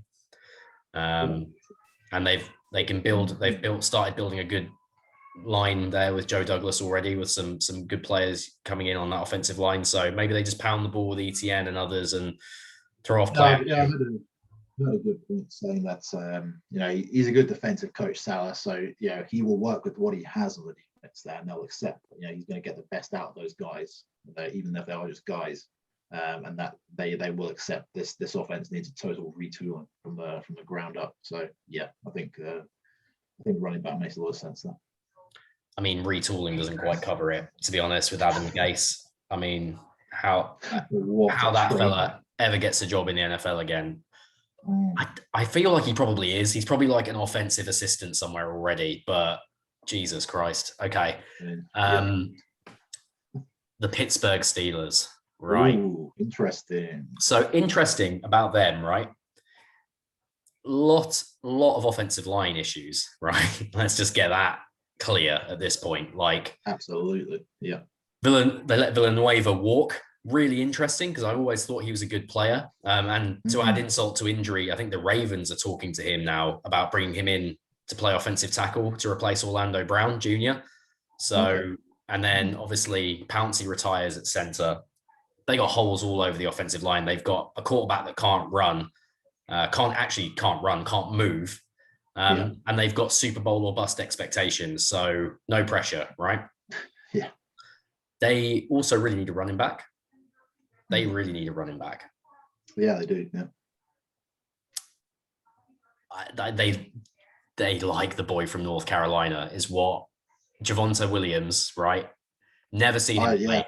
No opinion of him, right? I've seen flashes of him in highlights, right? I actually watched a lot of North Carolina last year, and I'll tell you, both those guys we're looking at here as running backs will just put their head down and run through people. I mean, they are. It was one of the most physical running back duos I've seen. Not running behind particularly the best line either. A lot of it was just them making stuff happen after contact and stuff like that. And if you're saying you're going to get him in the first round, Williams, that is, so for consensus, the better one of the two, even though they're both insane. It would not surprise me to see him as a first round prospect. See, they're 5'10", 220. I mean, yeah, he's going to run physical, and what a fit that would be for the Steelers. Sorry, I'm stealing your thunder there, but I watched a lot of Tar Heel football last year. I watched a lot of ACC. Yeah. And you, dare I say, Tom, you may have jumped the gun a little bit there, old boy. I don't think they are going to draft a running back here at 24. Okay. I think they might, right? I think he's still going to be there, maybe even when they pick in the second. The way things. Yeah, maybe, or they come back up into the end of the first, early second. I think he might be there. I think they know that their interior offensive line is a problem. They need to get that sorted, because otherwise Ben is just in big trouble, big trouble. Yeah, I think they would love to pick Landon Dickerson from Alabama here. Consensus best center in the country for his whole time he was at Alabama. He was at Florida State to begin his career, but he has got too many injury problems, like just season-ending injury after season-ending injury. He's the kind of guy that if he can stay healthy, he'll be a perennial All-Pro in the NFL. But in a pandemic year, you can't rely on that. I think they also like Creed Humphrey, center from Oklahoma. I'm locking it in. Yeah, this simply is just pure need, and they could they draft an edge here? It would be a very Pittsburgh Steelers thing to do. Lose Bud Dupree in free agency, and then just retool with another long, rangy edge player, and just keep it going there on that defense. I could definitely see them doing that. I could see them going Javonte Williams at running back. But in this scenario, I'm saying Creed Humphrey, best interior lineman available, and try and keep Ben upright and see if you can somehow sneak into a Super Bowl. I don't see it for them, but that's what they're hoping is going to happen. No, I think so. I mean, that would help in the running game as well, getting a good center like that. I mean, Creed Humphrey there from Oklahoma. He was the center to a number of fantastic offenses throughout the years that we've seen down there in Oklahoma. And yeah, the offenses can't run without a good offensive line play. So yeah, he's to see him pick there, no surprise to me. Standout center in this draft, and yeah, that makes a lot of sense for the Steelers, as you say. On to the Jaguars here. Now, Urban Meyer, he's in charge of the Jaguars, taking over there. First time NFL head coach, but there is one thing we know about Urban Meyer. He loves an athlete. He just loves a guy, a freakish athlete who can play. Team needs offensive tackle, wide receiver. There's a freakish athlete available here, and you don't have too much to go off with him. But Urban Meyer's Urban Meyer is not one to sit around and play it safe.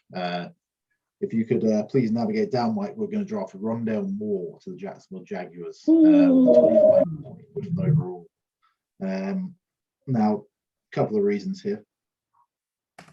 Urban Meyer saw him destroy his former football team, Ohio State, single-handedly in a game in 2019. One of the most destructive single-player performances in recent memory, to be honest, when he played for Purdue there.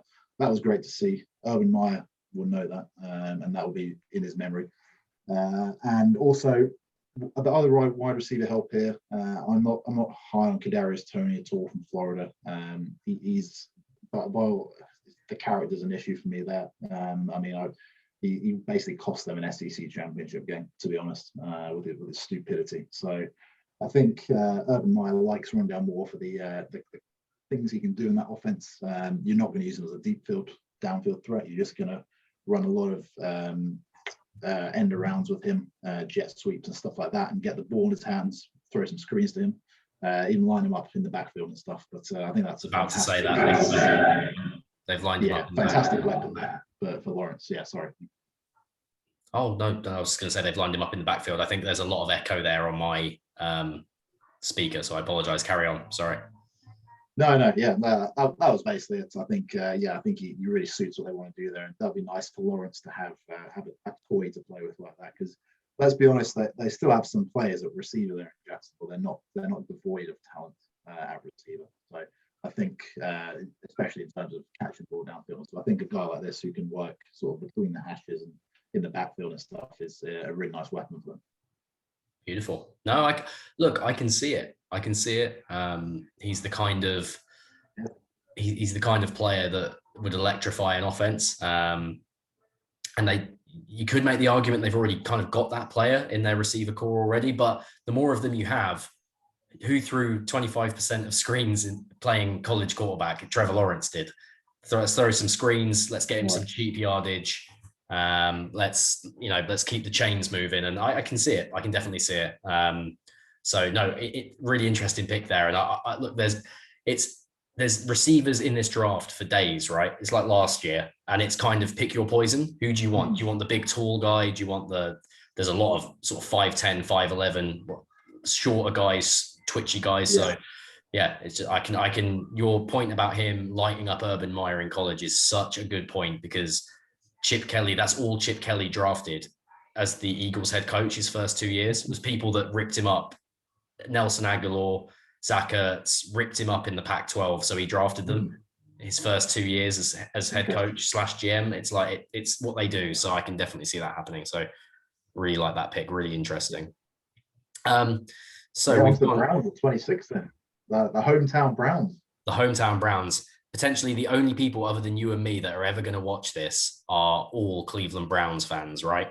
So they've probably fast forwarded the first hour of this just to get to the Cleveland Browns pick. So no pressure on me here. Right. Cleveland Browns. They have just signed Jadeveon Clowney to go opposite Myles Garrett. However, he's not I wouldn't say team need is an edge. I would say it is, because I think they'll play him inside as well, Jadeveon Clowney, especially on early downs. On late downs, they'll move him inside. So I can see them taking an edge, but there's some value here that I think is kind of being lost. They've just let Sheldon Richardson go, defensive tackle. I think defensive line, Andrew Berry, who's the GM, came up in the Philadelphia Eagles organization. I think he knows in the first round you pick offensive line, defensive line, and cornerback, basically, for the most part, or quarterback, obviously. And I think he can't. Yeah, you can't go too wrong doing that. No. And I think he's looking. You just want to hit a double, right? Not a home run. You want to run to the point boundary here, rather than look for a 4, let's say. Oh, excellent. Doing cricket analogy. So I think they're going to go Christian Barmore, Alabama, interior defensive lineman. Fills a need. Also a good player. Not a player that I'm particularly high on. I never saw him have, especially those big games. He was disruptive, but he didn't always get there to the quarterback, and he wasn't like a tackle for loss machine. But again, everything that I've read in this draft build-up season is that the NFL love him more than draft media love him, and he'll be seen as a safe pick. And I think picking at 26, just pick somebody safe, builds the trenches. I think it would be a solid pick that I'd be pleased with if I was a Cleveland Brown fan. Yeah, absolutely. Makes a lot of sense there. You can't go too wrong drafting an Alabama defensive lineman, to be honest. So, yeah, no, that's a solid pick there for the hometown Browns, and not one with much flair, which may disappoint the crowd if indeed there will be one there. But at the end of the day, like you said, building there is so crucial, and I think it's a very valid point. They were, at least I didn't give them like a center or something. It's the only thing more boring than the position I did give them. Yeah, there you go.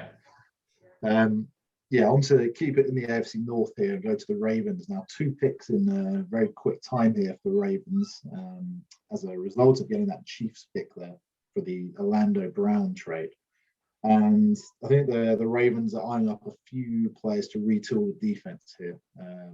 Potentially can go receiver as well, so wouldn't be surprised to maybe see Kadarius Toney or one of those guys go off the board here. But for now, one edge is gone, and I think they don't want to miss out on another one. And I think they go with Kwity Paye here from Michigan, who's just a very solid player at edge, and he'll give you extremely good work rate. Probably not the most flashiest guy, but I think he can play all 3 downs pretty well. And he's just a guy the Ravens will like to go. Such a against. Ravens. Yeah, exactly. He's going to give 100% all the time.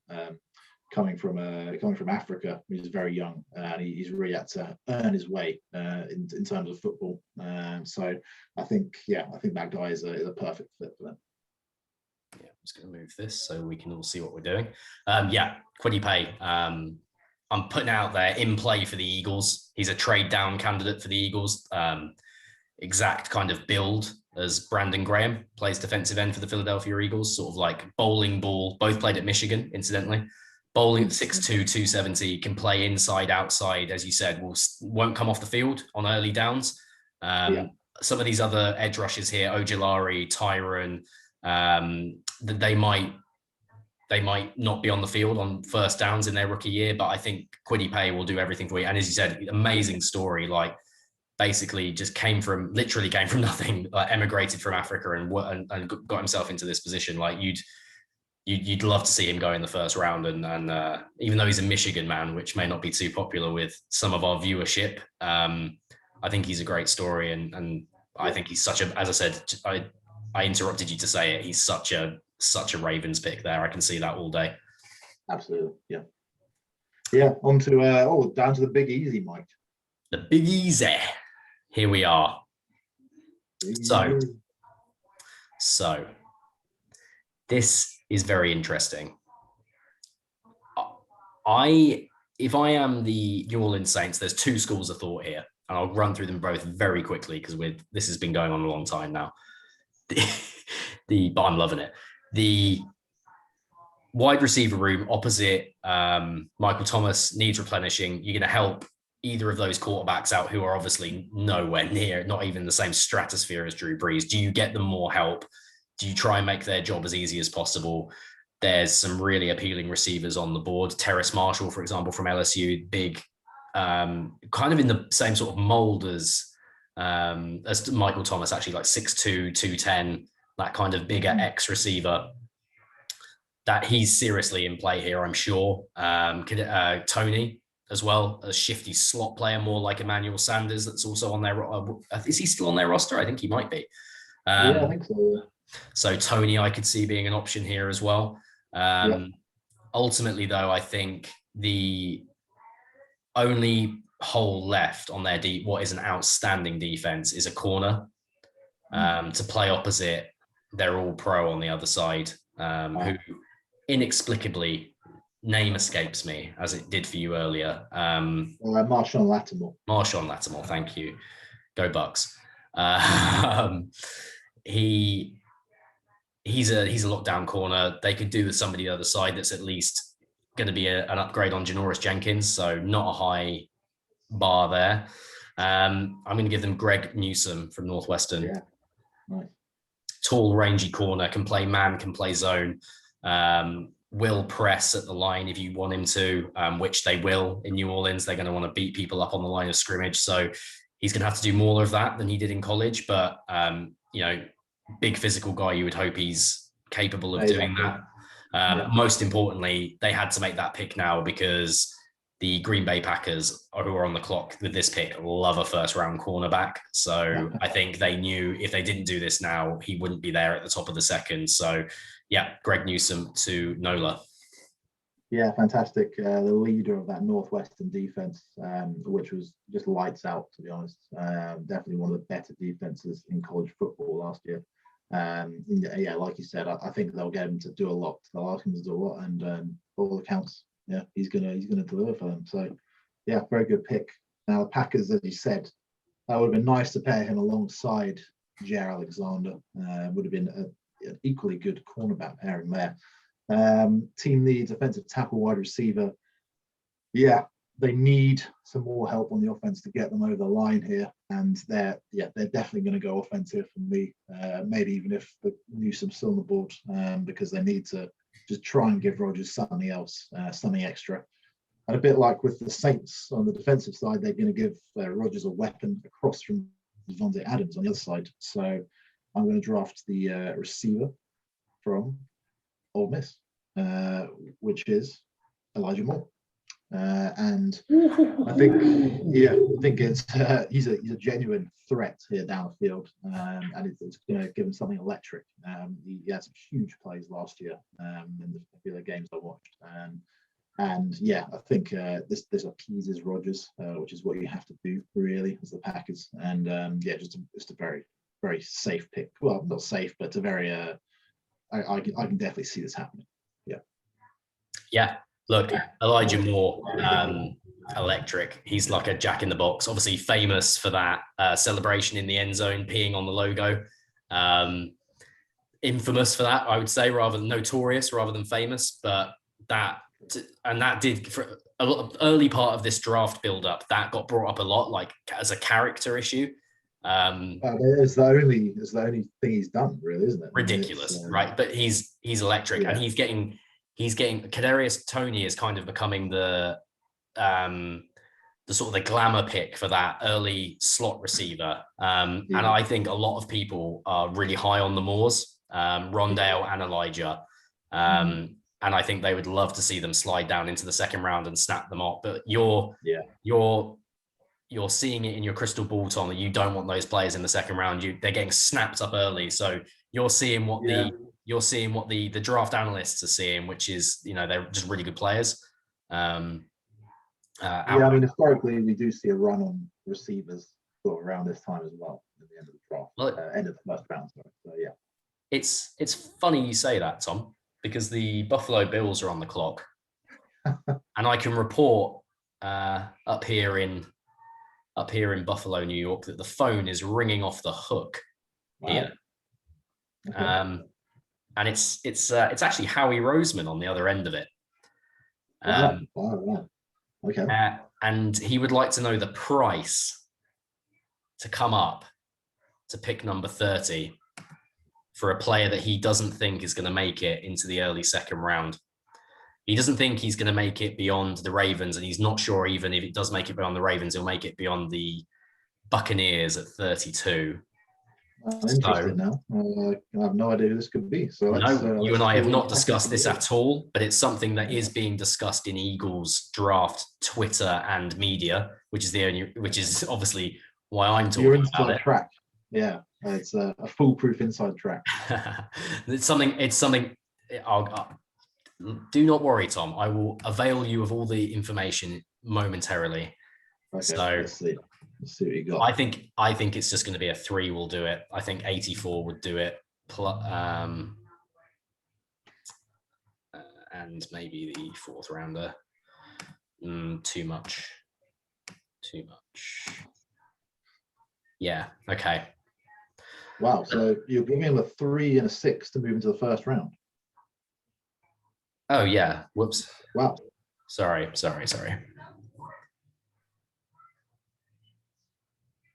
Ooh.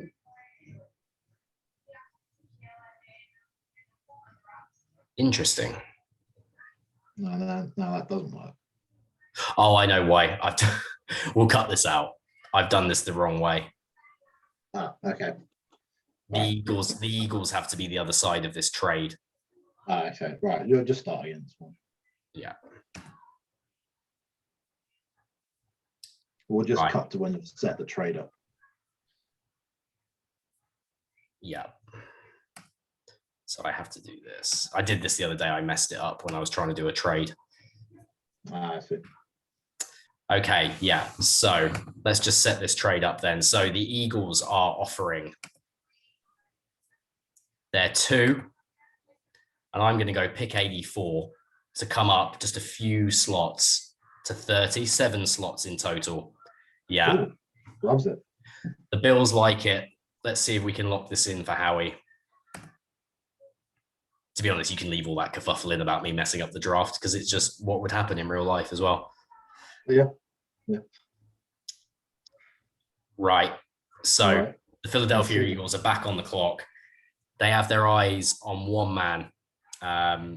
He's a pre-draft visit, virtual visit. He's the kind of receiver they don't have in their room right now. Tall, apart from Travis Fulgham, but Travis Fulgham was an undrafted free agent. Tall, down the field receiver with a lot of pedigree, ran faster than people expected from the University of Louisiana State. That's how you know it. Terrace Marshall Jr. Fantastic. Yeah. Ravens, the buzz is the Ravens might take him at 27. So if you see that, if Howie sees the Ravens trying to play this game where they pick their defensive player first and then try and get Terrace Marshall at 30, I think he might jump them. Interesting. Comes down, and he was a lot more flexible in that offense at LSU than Jamar Chase was. Chase played predominantly on the outside. Terrace Marshall moved inside, outside, even when Justin Jefferson was there on the team as well. Ran quicker than expected at his pro day. The Eagles were at the pro day. I think Terrace Marshall, came out in the media the other day and said the Eagles have shown the most interest in him. I would not be surprised to see us come back into the first round and nab a receiver to help out Jalen Hurts there. Yeah, it makes a lot of sense there, giving a good weapon to the young quarterback who needs some. So, yeah, I think that's a very realistic pick there. I like the tenacity from Howie getting into the first round. Oh, Howie loves a trade. Wheeling and dealing, Howie Roseman. Yeah, it is. It's good to see. I mean, there should be a few of these trades taking place on draft night, and we'll definitely actually see that happening now you mention it. So, and you know what? I don't think the Bills. I mean, they could do with an edge player, but I think there'll be an edge player for them there at 37. So I don't think they don't need much. I don't think they miss out tremendously, and they pick up an extra third rounder. So absolutely, yeah. A very solid pick. Back to the Ravens then on 31, and they've retooled with an edge player. There's a safety that really fits what they want to do on defense, and it's the TCU safety Trevor Moehrig, because this guy can just do an awful lot, especially when you're talking about Ravens hybrid defense they like to play, Amoeba, I believe it's called. Now this guy can just play all sorts of positions, get him to move around, sit back there in safety, come up on the line, And the talk is that he's just been coached fantastically. Gary Patterson is one of the few coaches in the Big 12 who knows defense and can actually coach defense. So this guy's been coached well, and he's just going to, as you said, with Kwity Paye, he's going to be a guy who comes in and contributes straight away for the Ravens and does exactly what they want him to do, which is just be an every down player, going sideline to sideline and giving 100. Wow. No, I hadn't considered that pick for them there, but not because it's not good. But it makes total sense. Yeah, that he can play deep center of the field, and he can play down on blitzing off the edge as well in that defense. They can move him all over the place. Really interesting pick there, and I think one that I could definitely see happening. I mean, if we're talking about other teams who'd be interested in the Patriots would love a player like him as well. Yeah. I probably think 15's a bit high, just historically for safeties, but you never know. He's if he's as good as people say he is, then why not? He's certainly a first round talent for me. Yeah, no, and he definitely is getting that buzz now. He definitely is getting that buzz. So yeah, no, I can see that. I can see that. So finally here, your defending Super Bowl champions, the Tampa Bay Buccaneers, that still feels weird to say, are on the clock. It's not the best.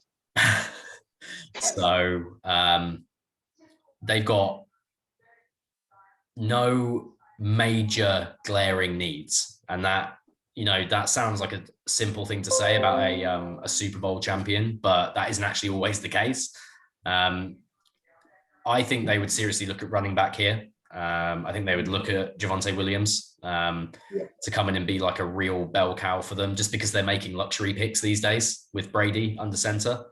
But I think they'll do the sensible thing, and they'll take the best defensive player available and the best edge available to help just boost this pass rush for another postseason run. And that's Azeez Ojulari, University of Georgia, defensive end / edge. As you can see, it's finalized the draft board here, but I'll just come down. So we're talking about Ojulari here. Really long, rangy kind of pass rusher, a little bit light. Maybe wouldn't want him playing on the early downs in his rookie year, but guess what? That suits the Tampa Bay Buccaneers perfectly. They've got edges and defensive linemen stocked up there already. He can just pin his ears back and go. Led the SEC in sacks last year, which, look, that doesn't always translate. Like direct statistical performance does not just translate like that to the NFL, but it's better than being the leading sacker in D3 football. So like he's a hell of a player, and I just think that is the kind of thing I would do as well if I was a defending Super Bowl champion. Just give me more pass rush. The offense will keep ticking with Brady, and they've got a shot to do 2 in a row. To be honest, they look dangerous. For sure, yeah. I mean, that's we're speaking about Trevor Murray being well coached. I mean, you can't go wrong really drafting a Kirby Smart coach defensive player either. That's about as solid as you can get on the defense. So yeah, even if he is a bit light and stuff, just playing on 3rd down for this season, and then hope he can develop a bit more. But learn from Shaq Barrett. Yeah, I mean, you should be coached pretty well coming in. So yeah, it makes a lot of sense. Like you said, it's a luxury pick for the Bucs there. So why not just get an edge and see what you can do. So yeah, I like it. Quality. Well, look, I think we've done quite well there. If we look at the board in summary, and I'll move this. In summation, the big quarterbacks, we are predicting, I think, what everyone is predicting, those 3 going off in that order. The big surprises coming at 8 and 9 with Fields and Lance off the board. Then we started to get into the meat and veg of it. The corners coming off the board, the receivers and the linemen coming off. Zaven Collins to the New England Patriots was a favorite of mine because it's something I can definitely see happening. Devonta Smith going there to the Cardinals.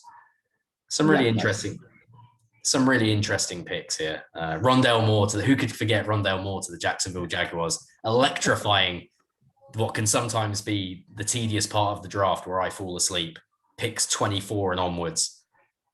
Yeah. Well, yeah, hopefully we gave it a bit of momentum there with that one, and then Yeah. carried through. I mean, it's tough that second part of the draft because I mean they could, as I said, they could literally take anyone from like the top 100 players. It's just who you like really at that stage, who's the best fit, who's the right guy. So yeah, it can be a bit tedious, but I think we did a pretty good job then. Any honourable mentions before we go, Tom? Guys that didn't make the top 32 that you think might sneak in there? We're potentially looking maybe a few tackles that didn't go. I know the Notre Dame tackle Eichenberg. I've seen him mocked in a couple of mocks, maybe end of the first. Notre Dame offensive lineman. You can't really go wrong drafting one of them. He's going to ball and just put his head down and kind of smash people. So I wouldn't be surprised to see him go in the first round. Other than that, I can't really think of anyone off the top of my head. Kadarius Toney, as we mentioned, getting a lot of press these days. For me, again, it's character, and I just wouldn't trust him to be drafted in the first round. But probably just those two for me. Nice. I think I can see Javonte Williams sneaking in instead of one of the running backs that we picked. I think apparently what I've read is he's number one on a lot of teams' boards, running back. Wow. But we'll see. We'll see what happens. Say that from what I've watched of the others, but I mean that's interesting. If someone wants to take a flyer, it's Milton Williams from Louisiana. He's the most athletic interior defensive lineman to come out of the draft in the last 30 years, apart from Aaron Donald. Fantastic. So, but he's just really raw, and a lot of teams from the Raging Cajuns. I mean, that'd be lovely. The Raging Cajuns getting a first rounder. So I think he'll probably go somewhere between like 40 and 100, anywhere in that kind of range. But it'd be fun to think someone might trade back into the first just to grab him or something. But we'll see. If that happens, then I really do deserve a medal because that's an out there one. Yeah, no, nice. I'll look forward to that. I'll pay some attention to him now. You've piqued my interest. So I think in summary, that's kind of everything now. We've covered what we want to cover. We'll see if Howie has the tenacity to wheel and deal in such a manner. We'll see if those quarterbacks come off in a similar kind of order that we said. And that'll be the most fascinating thing really, is what do the San Francisco 49ers do at 3? We'll be watching with interest. I think it might be Lance. I'm not buying this Mac Jones stuff just yet, but we'll find out. Yeah, it is very interesting. Yeah, I thoroughly enjoyed that. That concludes the first bye week's mock draft live event. So very nice, and we look forward to doing this again in years to come. So for the 2 or 3 fans who could be watching, maybe I'm shooting a bit too high there, but for you guys watching, I really hope you enjoyed that. It's good fun. Adieu. Cheers. Nice. Super. That was fun. So yeah, no, that was really